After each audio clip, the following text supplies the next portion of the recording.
Welcome to our Afluencer podcast. This is a special episode for you Shopify store owners. We have the host of the Winning With Shopify podcast, Nick Trueman, here with us. My good friend, Nick. I know we talked about this when I was on your show last, but when did we trace our origin story back to? Was it 2017? Something like that, yeah. It was Caroline, who used to run my podcast, which is it's now my podcast. It was her podcast back then. But I remember we were both on a panel years ago, and we had such a good conversation. Then it all kind of went quiet, and obviously you then started Afluencer and a whole range of other things. So yeah, I think 2017 sounds about right to me, about 6 years ago. There we go, and here we are starting off 2024 already. So welcome, Nick, and can you tell us a little bit about your background, maybe even before we connected that first time? Back in 17, and also what led you to ultimately take the reins on the Winning With Shopify podcast? Yeah, absolutely. I mean, I studied music at college, which is totally unrelated to marketing or anything we're doing today on the face of it. But what it did tie into is it tied into numbers quite a lot. Anything musical, and I still play a bit of music, but very not professionally or anything. But college was like a bit of fun. My parents said, you got to go and study one more thing before you start in the working world. And while I was at college, I got a job, ironically, actually in the building 2 doors down from where I am today. I've gone completely full circle in my career. And I started there as a 17-year-old working in PPC advertising. So I was clicking buttons on Google Ads campaigns. It was a completely different game back then, like completely different to what we're doing today. There wasn't even conversion tracking. For all of you like attribution heads like myself who just love to track everything, there was none of that. I remember the day that Google Analytics Universal got launched. So GA4 was just another road stop for me. But that would have been 2007. I was going to say, what year was it? Okay, yeah, my very first ad. I think my a little bit older than I look. Yeah, exactly. Yeah, so that was my first role, which was you cool. pulled it off. Well, yeah, I was impressed because I think my first AdWords campaign was 2005 when my boss at the time. Oh, you beat me. He just handed it to me and shrugged, and I had no idea what I was doing either, but I knew it was better than cold calling. Yeah. So I opened up the account, and I was going to say I did not remember conversion tracking, but I also had no idea what I was doing. Back then either. Well, funny you mentioned cold calling. So my first day, I was cold calling, and I quit on my first day. It was working with a friend of mine. He had one guy who was on the phones who was rubbish. This guy, he ended up lasting, I think, no more than a week. And he wasn't even in the room at the time. I texted him, I think, saying like, I'm not doing this. This is not for me. I hate phoning people. Like, I'm done. And he said, well, look, come back tomorrow. I've got an idea. And he literally just gave me the Google Ads Help Center. And he said, right, you got a week. Learn as much as you can. And then next week, you're going to start running campaigns and looking after our clients. It's like, what? So the next week I started clicking buttons and made a load of mistakes, and like I kind of learned quite quickly. And he was a really he's a really good guy. He's an old friend of mine, but he was a real salesman. So he could keep the clients, keep them sweet. In terms of delivering results, I did that for 2 years and got quite good at it. Became technical director of the business. And at that point, I kind of lost faith in where he wanted to take things. And I was like, do you know what? I'm just going to leave and see what happens. And I'm going to quit. So I left and I quit. And then I worked in IT for a little bit, doing contract work, literally on a daily rate. I moved around the UK quite a lot, which was quite nice. Got to do quite a lot of traveling, got paid for a lot of that, grew up a little bit. And then the guy I was actually working for, he ended up being the director of my company initially with myself. And we were trying to start like a PPC SEO agency, and he didn't really know what he was doing. He ran an IT company. I didn't know what I was doing. I'd never run a business before. And after about 8 or 9 months, we decided to part ways. So he handed his shares back to me, and I thought, you know what? I'm just going to get on the phones and see what happens. And I got to that point. I think we've all reached it. And I think certainly we're talking about Shopify today. A lot of successful Shopify stores I talked to have reached this point as well. I was basically desperate. I was completely penniless. I had a credit card debt, and I phoned my mum and dad and were like, I'm moving back home, guys. I'm a failure. And mum was like, no, you're not. Phone your uncle, as in her brother. He was an accountant. He'd been running businesses for years himself as well. And he basically said to me like, right, just get a phone, get on the phones. You'll be good at this, but you just need to push through that pain barrier. And I think, I can't remember if it's him or my mum, they paid my rent that month. I got a hamster to keep me company in my bedroom, and I just sat in my bedroom making phone calls.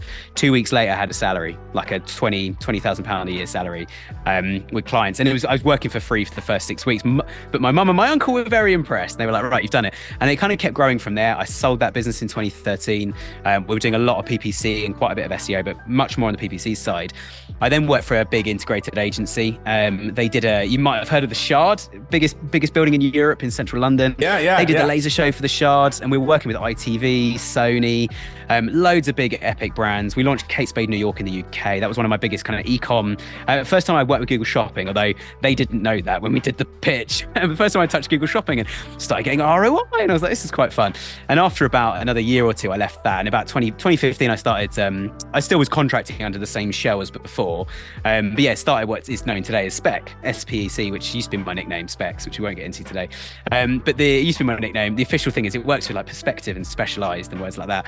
And Spec is a PPC SEO consultancy. I run it. I've got an amazing team sitting just at the other end of this room now. We're about to move into our new office. Currently in the middle of renovating it, which is quite exciting. But yeah, got an amazing team. We work with high street retailers all over the world. We work with quite a lot of lead gen companies as well. We'll talk about Shopify today. And then your final point as well, Brett, to kind of end the story on a real high is and my good friend Caroline kind of called me up. Our mutual friend Caroline called me up at one point and said, Nick, I don't want to run the podcast anymore. And I was like, oh, okay. And she was like, I don't want to run this business anymore. So we made some agreements on some paper, and I took over the business and became the CEO of Just Ask Parker. And that came with the Winning With Shopify podcast. And I was not ready for podcasting at all. I didn't even think about it. And about a month after I'd kind of come in, Caroline was like, why haven't you done a podcast, Nick? And if you ever heard Caroline, you know Caroline, Brett. She's Australian. She's a mean machine when she's on a mission. And she basically pinned me to the corner and was like, here is a microphone. We're going to do an episode on the podcast. Buckle in. Let's get this done. And I just got hooked immediately. So I've been running it for 2.5, it'll be 3 years in June 24. So yeah, it's been a wild ride. And obviously, Brett, you've been on as a sponsor twice, which is cool. So we've spoken quite a few times on there. We've been on panels that Caroline's run before. And I have to say, it's just all of you guys listening as well. I'm going to try and tailor all the questions that Brett asks me today to you guys as much as I can, because I think meeting so many of my listeners over the last year or so and hearing the different problems and challenges, whether they've got a $200 million a year business or they've got like a $200 a month business, right at the kind of starting point. It's amazing hearing where you guys have come from and the products you're creating. Shopify is a great enabler, but I think we've all come to the realization now that you don't just start Shopify and everything else is easy. Actually, that the product becomes almost like 5% of your attention trying to run an e-com business. So yeah, we'll see what we can uncover today. But that's my story so far in the work world. Yeah, that's awesome. I never got the full story. That's really great really cool to hear. We've had a lot of I'm normally interviewing you, so yeah, that's right. That's right. Yeah, the credit card debt really got to my heart. That was my first company before Lead Dyno, where I had all the credit cards up, because as you know, I mean, you've been through it. If you're trying to get money from the outside and it's your first company or even your second or third, like good luck, right? You're better off just kind of, and that's what I would do. I would just kind of advance stuff on the credit card, 0% for a year, and then you're off to the races, right? But you have a year to try to get there before the juice starts ticking against you. So it's interesting topic, actually. I never wanted to take and never have taken any investment, any working capital. My thing as a service-based company is I was always like, well, if I could just provide my services, I can raise an invoice, they'll pay me some money for my time. I've already got the time. A lot of you guys listening that are looking at Shopify, for example, you've probably got products. Now, you can't manufacture products up without cash. So that's either got to come out of your bank account or someone else's. That's the reality, and I totally accept that. But I think certainly in the service-based industries, if you were looking at hiring an agency, I'd be very cautious of taking one that's like, we're the fastest growing, we've got the most VC capital this year. Like, well, why do you need that? If you're good enough at doing what you do, surely clients just come to you and you start working with them. And that's what we do. So I think it's quite an interesting point, actually, from whether you're doing Kickstarter or trying to get VC capital in.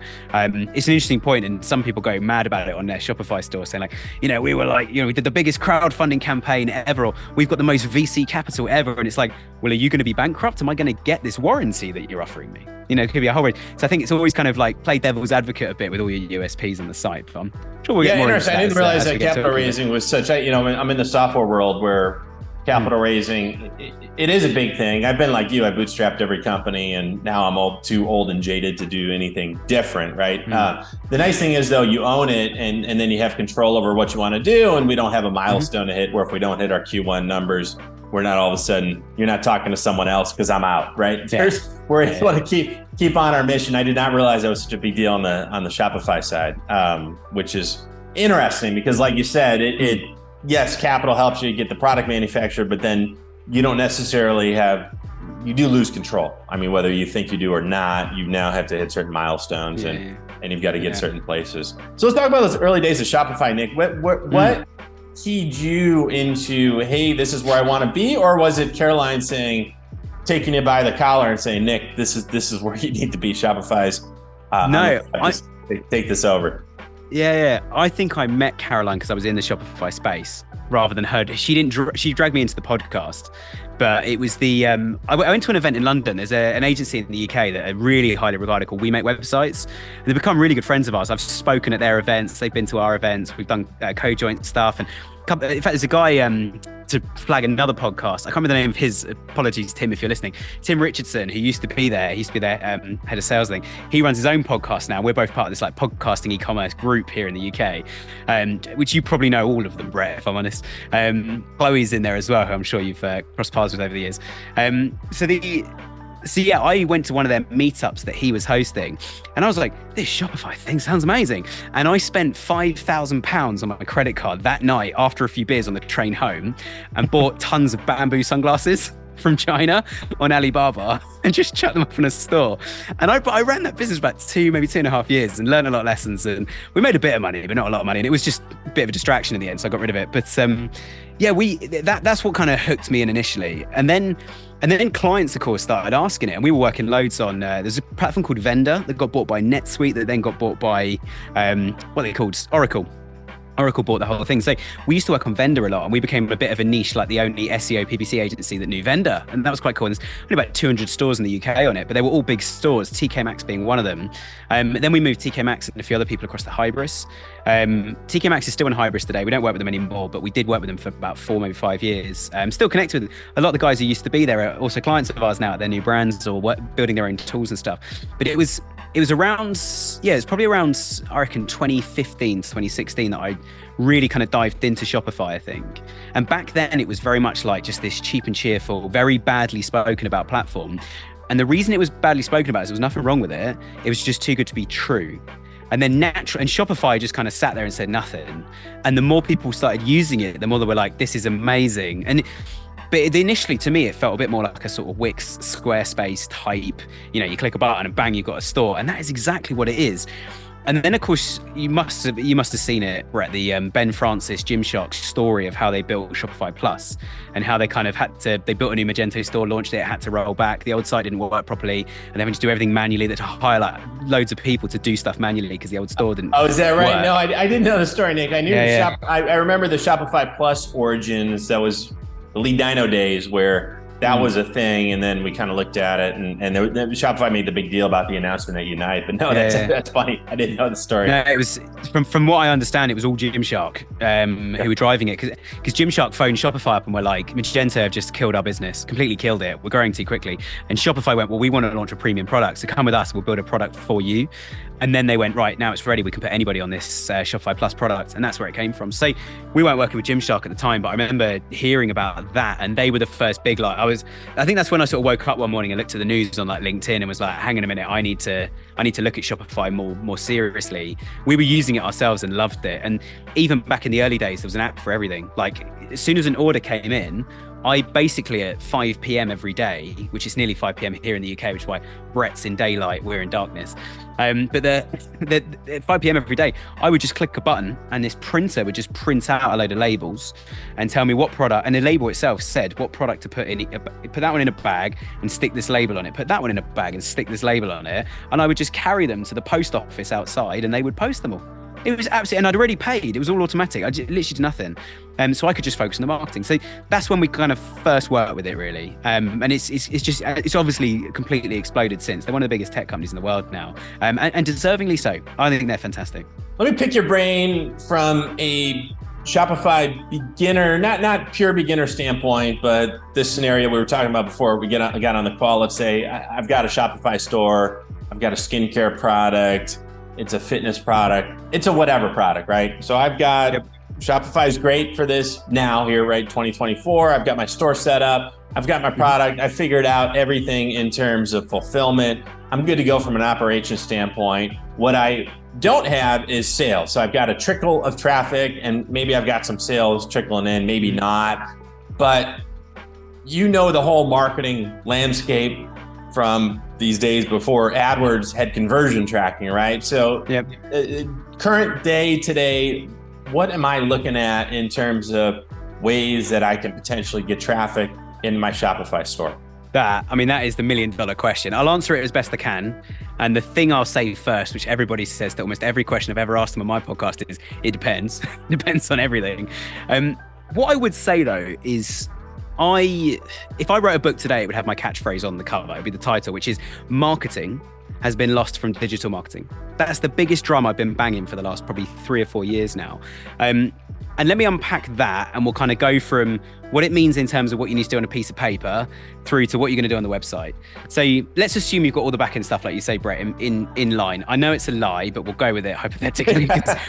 The more it starts to grow, the more the marketing works, the more you find there's holes in all of that. And that's just part of evolution. You just got to accept that. So the first thing you need to come up with is why buy from you compared to someone else, the USP.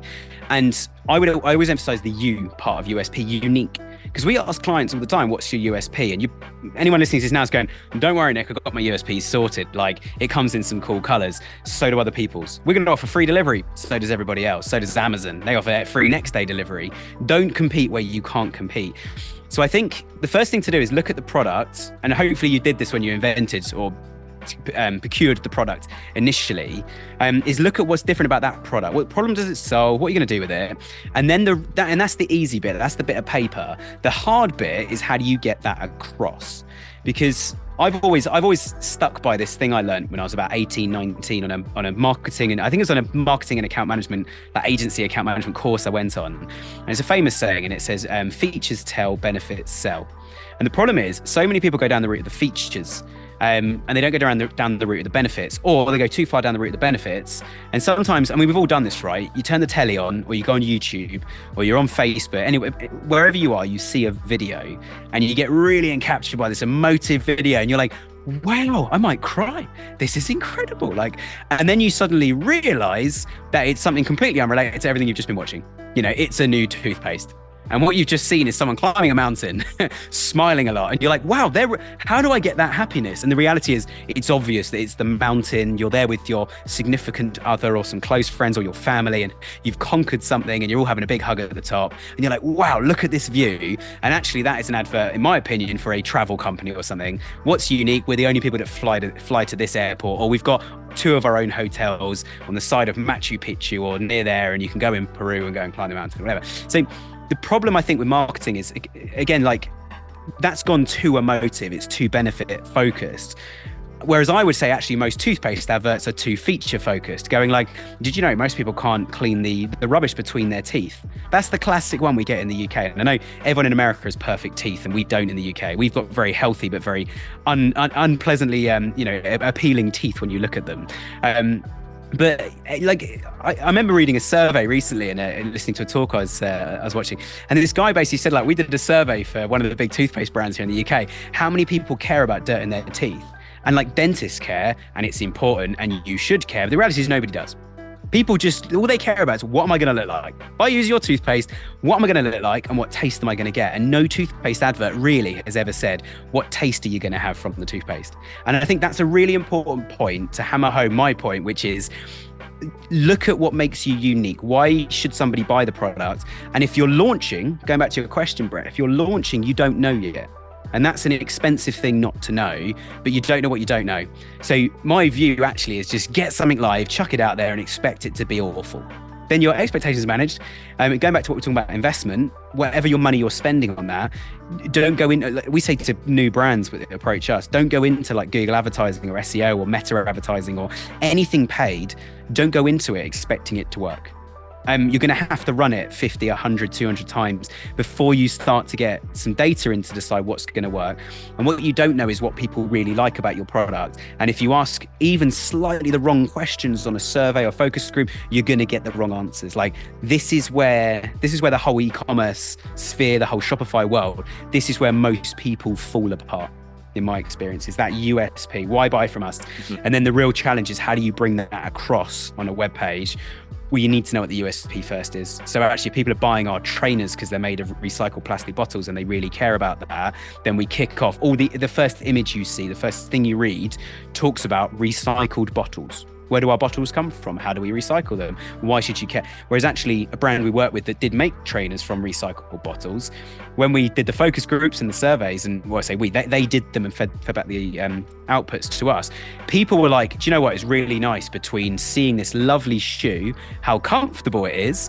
If you wear this shoe underwater and then get out, it drains itself. That was all great. And it was just a lovely feeling at the checkout, knowing when it told me about how many plastic bottles I had just purchased. That was a lovely feeling at the end.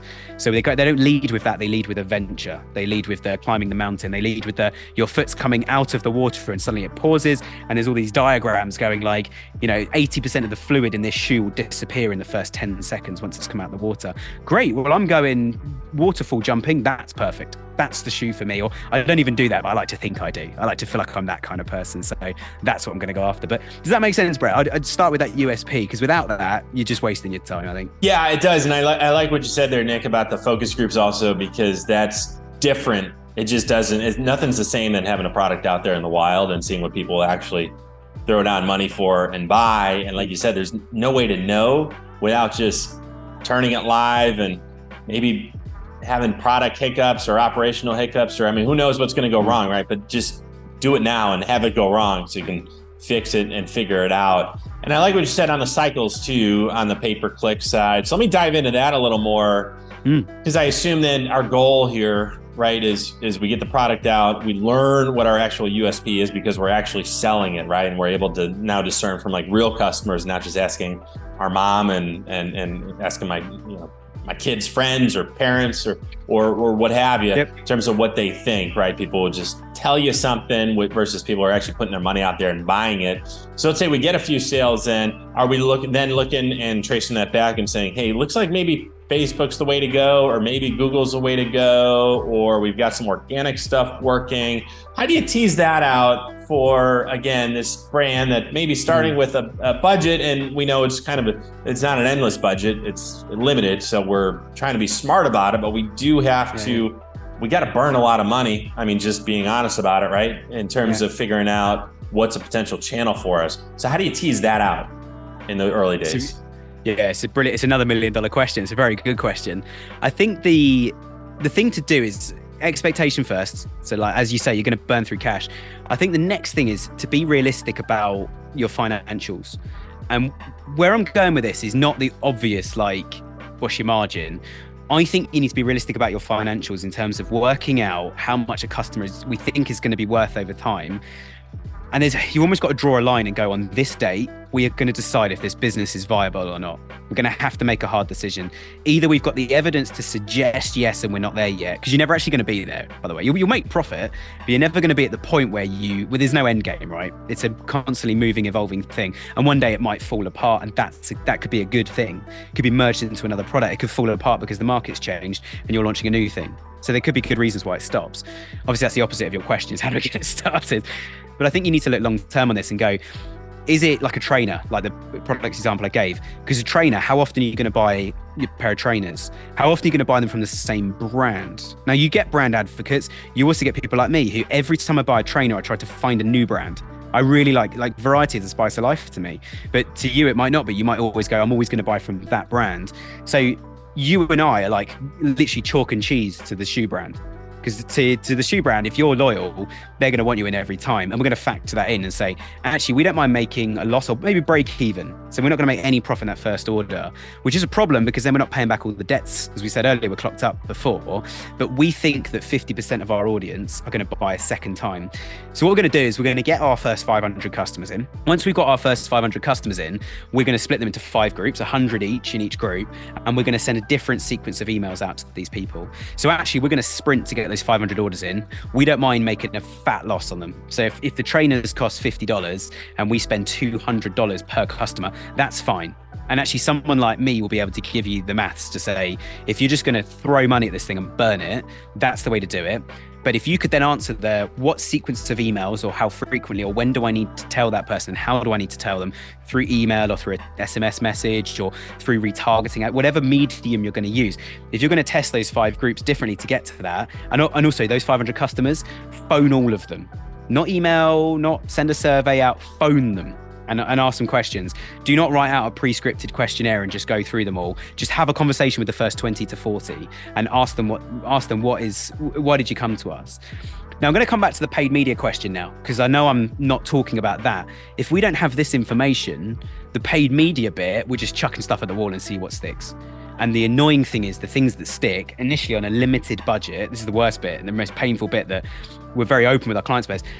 The bit that sticks will be random. So if you're spending like, I don't know, $50 a day, because that's all you can afford at the moment, firstly, there's a problem that you can only afford $50 a day. It's not enough. There's better areas to spend that in. But if you're only spending that and it's costing you $1 a click, you've only got 50 people a day that are coming into the site.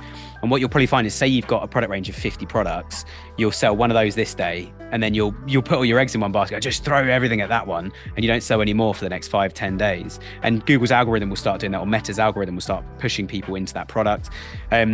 The worst thing is we've got a client at the moment who we've, including variants and countries, we've ended up with 2-point-something million product lines in Merchant Center, and our budget is $1,500 to get this thing started.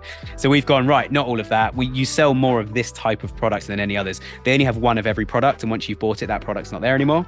So we've had to look at collections and ranges. So to even get the data, because they're all handmade individual products. So to get the data on those 2 million, we've had to do some real number crunching, which took a lot of time. But that's where, again, someone like us, we're taking an investment in that client initially to keep them in 5 years and to have some tough conversations. They said, we're done with burning from agency to agency. We need an agency who can actually solve this problem. And we get a load of problems we can't solve, but that one we were like, yeah, we can solve this. And we're working on that at the moment. December was their best month ever, but they then had a tracking issue because their old web developers locked down Tag Manager. So there's problems like that start coming out, and you don't have solutions to them because you don't have enough people and capacity and structure and process and everything else. So when it comes to the advertising bit, I think as much as I love PPC, and 50% of my current career is doing PPC and the other 50% is SEO, I don't think PPC is for most people when they first launch, unless, and I can't tell you what it is because it's not launched yet, but we are launching a product UK only in the next few weeks.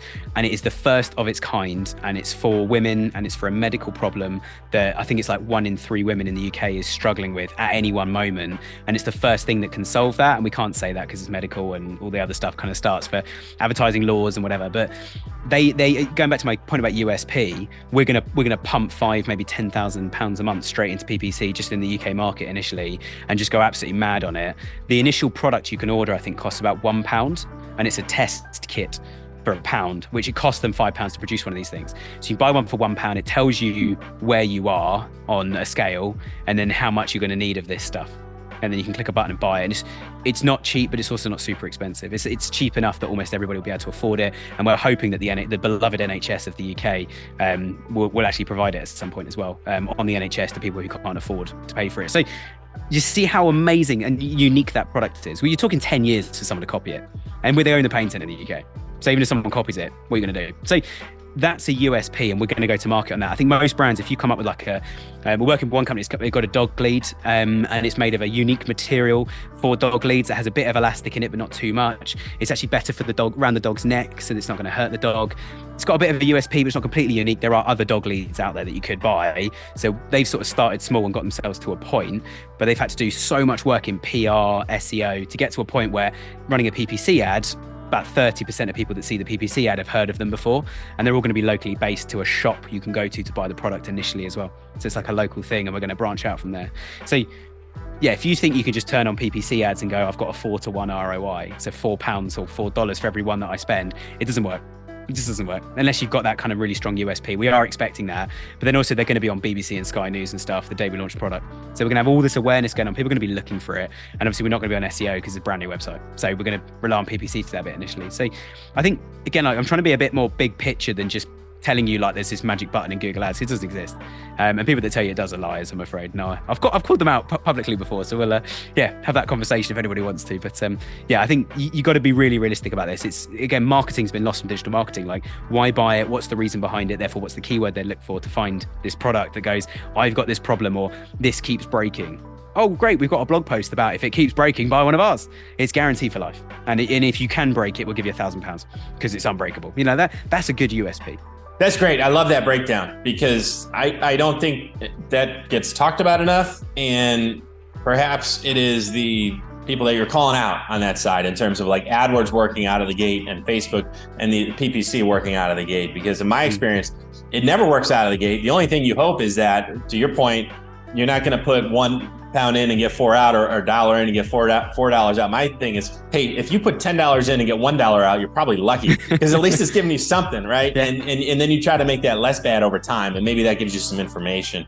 But there is no way you got giants here in the U.S. Just speaking, you're bidding against Walmart, you're bidding against these huge brands who are also, Amazon, by the way, sell everything.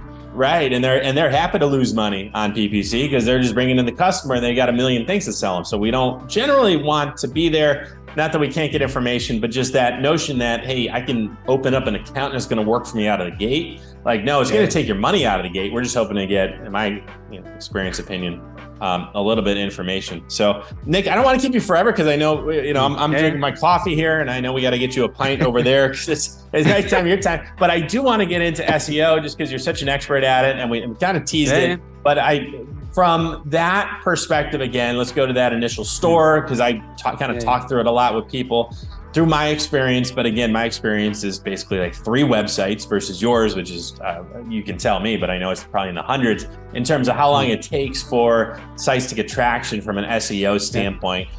In my experience, it's one of these things, it's a multi-year thing. You might as well keep doing it. You might as well start on it now, because you want that SEO in 2025, 2026, 2027, if you're still in business, which hopefully you are. But what do you tell people who are getting started out from the SEO side of things? What's a reasonable expectation? And what do you advise them to do? Because I know it takes effort, but again, we've got lots of battles to fight here on the marketing side.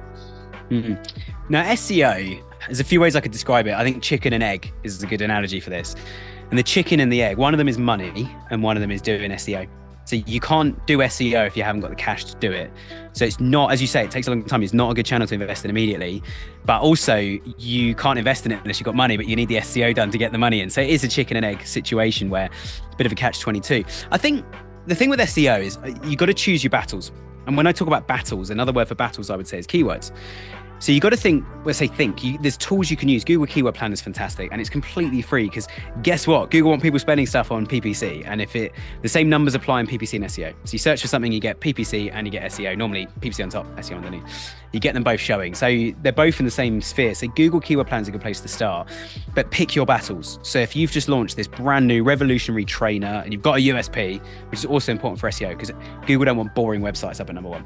And the site might look and function in a boring way and still be at number 1, because that means people like it. So it's got to have an entertainment factor, which might actually not be the design and the UX and the look. All those things are important. We optimize all of that in SEO. But I think the thing to think about is what makes you different, what problem are you solving, and actually start probably with what I would call evergreen content. They're like blog posts, but they're not blog posts. It might be a buying guide. It might be an FAQ. It might be, for some clients, we've actually built an entire sort of like, almost like a kind of collections and products structure on the website, but FAQs. So we're not using the collections and products part of Shopify. We're using pages, but you have one page that says like, welcome to our frequently asked questions, or you could come up with a better name than that. Ideally a name that people Google. So it's like, if people constantly put the word help or treatment, I need a treatment. So you call it the treatment zone. And it's like a treatment zone, and then subtitle is like, find the thing that you need. So if somebody's looking up, say like you've created I got a new bag, and I can't remember the brand of it, unfortunately. I'd give them a shout out because it's really cool. I got a new bag for Christmas, right? And the top rolls up, it's completely waterproof. And I was out in the pouring rain and I put a newspaper in the bag. This is how sad I am. I put a newspaper in the bag, went out in the rain, and I was out in the rain for about 2 hours. I was at a place like doing stuff. I didn't just stand in the rain on my own, but I went out and then I got back and opened it and the newspaper was completely dry. And I was like, this is amazing. And I sort of had this moment go, I should have made a video. This is perfect content for them. It's a good bag. I want to help promote it. And maybe I'll get an SEO PPC contract out of it. We'll see. But the point is, what somebody might search up cool backpack. But I'm sorry, Walmart, Amazon, eBay, they're already selling backpacks and they're already number 1 and they've been there for years, and you're not going to compete with them on the web backpacks. Waterproof backpacks, you might have a bit of an edge. Guaranteed waterproof backpacks. So actually people have bought water resistant backpacks, but not waterproof backpacks. Now you've got an edge. So from an SEO point of view, now you've found and again, this is marketing. In the digital marketing space, this is marketing. You've actually come up with an edge, something that your customers, and here's the keyword, may they may care about. We don't, like you said, Brett, into a focus group, we don't know, but they might care about that. And if they do care about that, you've hit the nail on the head. So you do 20 or 30 things like that, where you create some FAQs, like, is there a backpack that is guaranteed waterproof? If that's the keyword, will you create an FAQ about that? Link that to like a buying guide about how to buy the right backpack that's waterproof for you, because there's different grades of waterproof. Link that to some blog posts, have some blog posts linking back to that, and then link it all up with your products, your collections. So like, this is our grade 1, grade 2, and grade 3 waterproof backpacks. So you see how now, like, I've done some research. People are all Googling, like, is there actually a backpack that is waterproof? Why not use Google Keyword Planner to find all the backpacks people are moaning about, or find the top 10 waterproof backpacks. Find a blogger that's done a post about that. Bring in Afluencer in, because influencers are so important to SEO, but I think they're used completely wrong most of the time for SEO. And the right way to do it for SEO is to get leads and traffic and content generation from the influencer as well. But it's like, if you could say to an influencer, like, okay, you regularly put up a blog post saying like the top 10 travel whatevers, we've got a travel product, we would like you to review it, please. But try and do something that the other brands haven't done with that person to get up to number 1. We also want to send you a jet wash, and we want you to stand with the backpack on and get someone to fire a jet wash at you, and we'll send you the jet wash and try it on as many backpacks as you want. We bet ours will be the best. You know, we've already tested it. Here's a video of it. Or there was a phone case company called Mouse, M-O-U-S, we work with. I don't know if they're in the US. They're massive here in the UK. But they, like, every time a new iPhone comes out, they put it in one of the new cases, they drop it from a tower or something and see if it smashes. They drive a tank over it. Does it smash? Like, they literally put one in a small, they were blowing up a bridge, I think the army here in the UK, and they put a load of phones in their cases on the bridge. The army blew the bridge up and they found the phones afterwards, they're all working. None of the screens were smashed. So like, that's a really cool advert, because they've realized the reason people buy a phone case is because the phone's really expensive. You know, thanks Apple, you've made us all invest more in phones than cars these days. So you want it to be indestructible, and there lies actually the reason people want to buy from those guys. They didn't do that on a whim. They probably tried like 30 things, and that's the one that works. So if you want to rank well on SEO, the place to start is to find these niche things. The caveat to all of that is to be really, really careful. And what you want to be careful of is talking about something that's too much of a sidestep from the product. We worked with a company years ago that sold, they literally sold hinges. So if you've got like a gate on your garden, you open the gate, the hinge is the bit that makes the gate kind of move on a post or whatever. I assume they call them hinges in the US. But they did a blog post about like the different materials for hinges. And everybody went and read that blog post and then went and bought a competitor's product. And as much as we tried to get them to buy their product, no one bought their product because it wasn't relevant for the problem people were actually searching up that the blog post solved.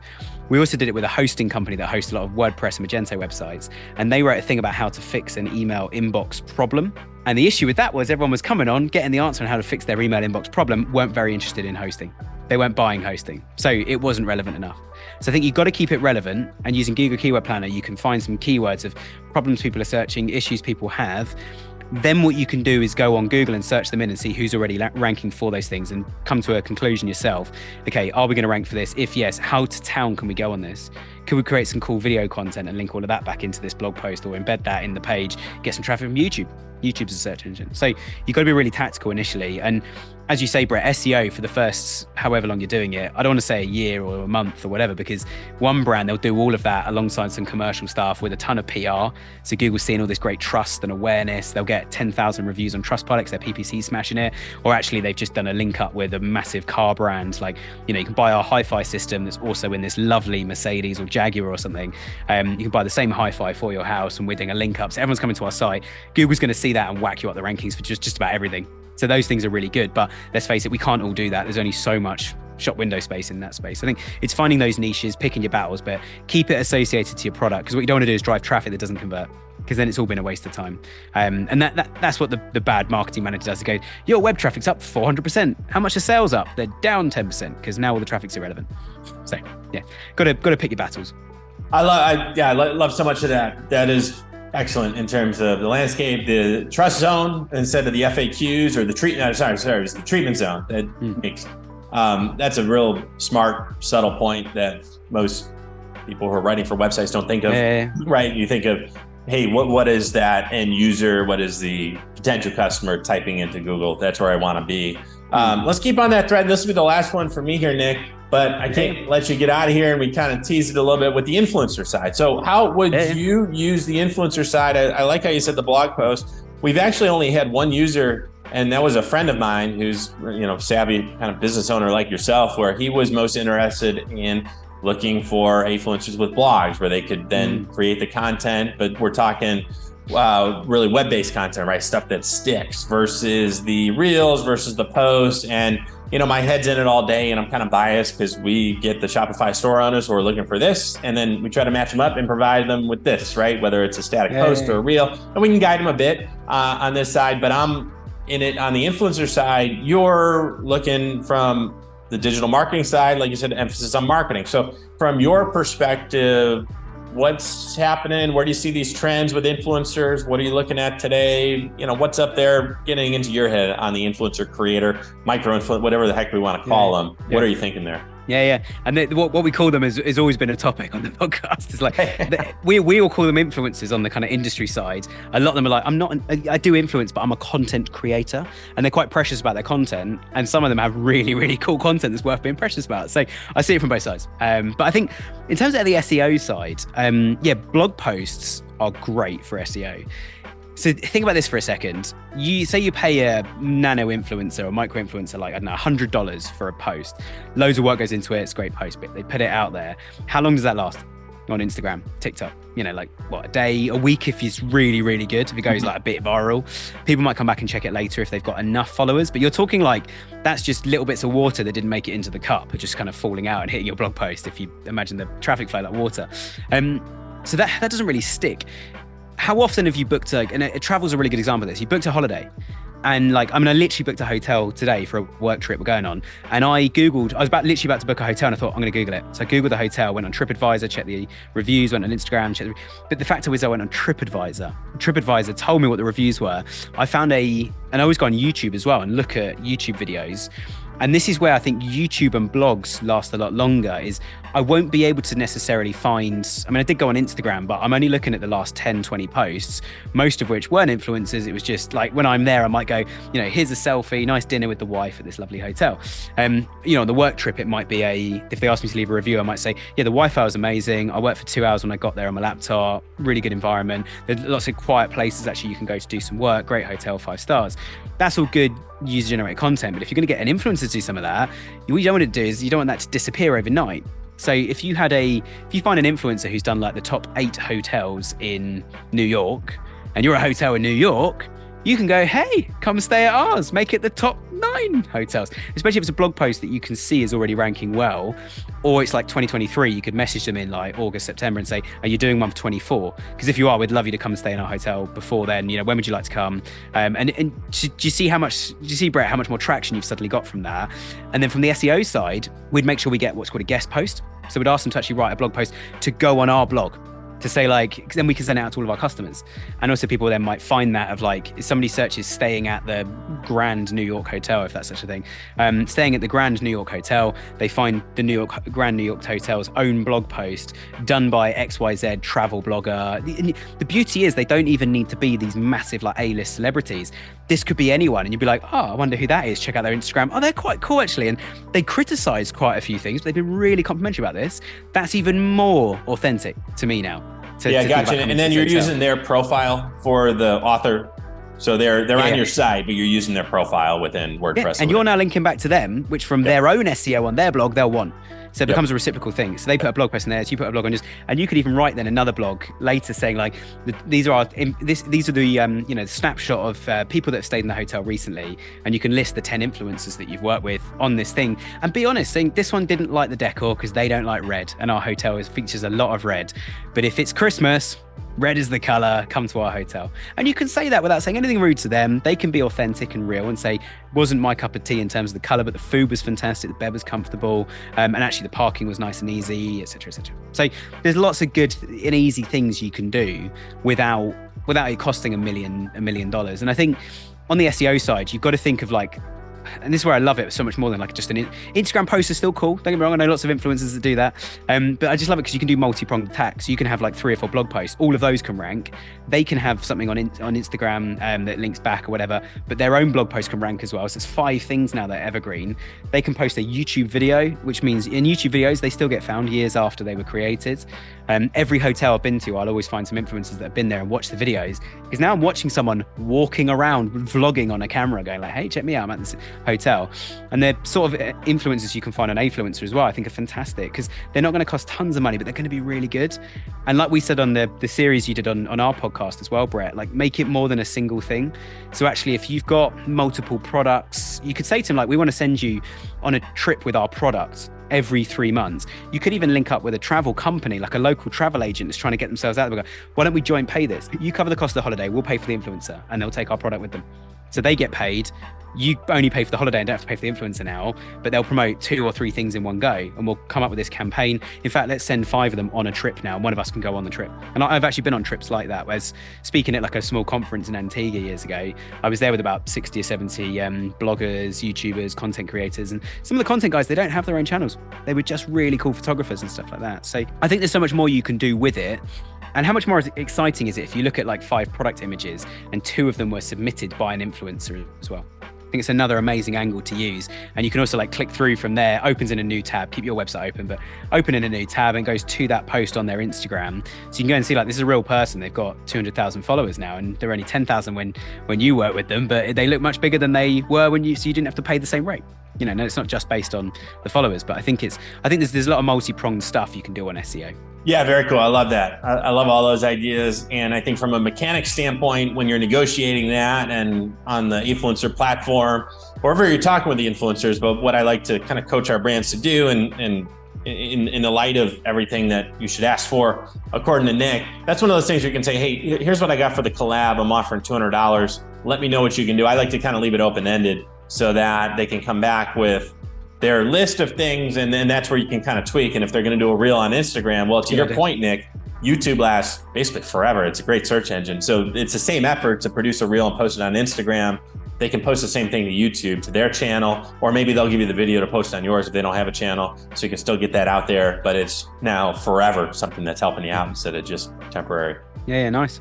Yeah, well, I could talk to you forever, Nick, but we got to send people to the Winning with Shopify podcast platform. There are tons of recorded episodes, including the series that we've done a couple times on the influencer and affiliate marketing side of things. We will get the links under our video here so people can listen to and subscribe to Winning with Shopify. But how can they find the podcast? Yeah, if you search Winning with Shopify, it comes up all over the place, I'm told. We got not an award, but 3 bloggers reached out to us recently talking about our own influencers, saying that they put us as the top podcast above Shopify Masters, which is run by Shopify. So I thought that was awesome. quite flattering. Yeah, very cool. And asked for a link back, and we're like, yeah, sure, of course we will, because they'd featured us. So it's another good way you can work the influencers. But yeah, Winning with Shopify podcast, where most people listen on iTunes. Most are based in the US. So although I've got a very posh British accent, it's mostly US listeners, which is cool. But yeah, search for it on Spotify, Apple, iTunes, or you can go to winningwithshopify.com, find us on there. We are also, if this is of use to anybody, we're posting more and more on YouTube at the moment, and we're actually posting the full episodes as well. So there is a video if you want to watch it and see Brett and myself having a conversation. I personally prefer watching stuff. I find it much more engaging. Although I shouldn't say this to anyone, but I watch everything on 1.2 times speed because I find you can still understand it all perfectly, but you can get through a bit quicker. So yeah, we post an episode every Friday. So yeah, please come check it out, and also reach out to us. We'd love to know what sort of stuff you want to cover, and I'm sure you're the same as well, Brett. Yes, that's why I love chatting with you, Nick, because you talk naturally in 1.2. So we can cover a lot of ground in a shorter period of time here. There's no time wasted. Yes, I like the videos also. So that's what I usually post when we chat is the full video, but you guys are on all the platforms, iTunes and all that stuff. So we get those out there as well. Nick, thanks so much for joining. Nick Trueman with the Winning with Shopify podcast. Look it up. We'll get the links here, YouTube, Apple, Spotify, all that good stuff. Thanks again for joining, Nick. Thank you, Brett. Been an absolute pleasure. Lovely to chat to you again. Yeah, always fun to talk with you. Appreciate it.